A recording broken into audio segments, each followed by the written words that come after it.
আমরা যখন মোস্তফা সরোয়ারকে আমি প্রতিষ্ঠা নেওয়ার কথা বললো অ্যাপ্লিকেশন, ওগুলি প্রত্যাবর্তন যখন প্রদর্শনী হতো, সরোয়ার কিন্তু পালিয়ে যেত, আমি একা অনুষ্ঠানটা চালিয়ে যেতাম। আমি এসে দেখেন ওপিকে দেখলাম, যা 51 ওপি আছে, আমি ওর পাশে এসে দাঁড়িয়েছি। আর এখানে এই ছবিটা আমি দেখেছি, ছবিটা সম্পর্কে আমি লিখেছি। আমি বলবো না, আপনারা আমার লেখা পড়েন। আর আমি বলবো যে ছবিটা দেখেন, ছবি দেখার আগে বেশি কথা বলতে হয় না।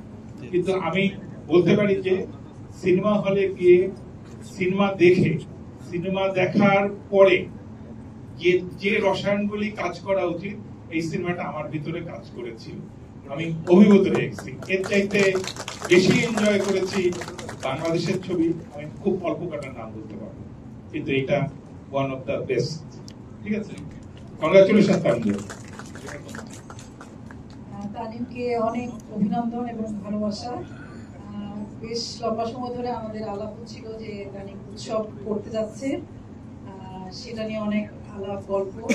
দুদিন আগে আমি এক জায়গায় চা খাচ্ছিলাম, পাশে আরেক জায়গায় দুজন চা খাচ্ছিল আর বলছিল যে উৎসব ছবিটা দেখতে হবে, খুব ভালো একটা ছবি। আমার কাছে খুব ভালো লাগছিল যে উৎসব নিয়ে মানুষের মধ্যে আগ্রহ।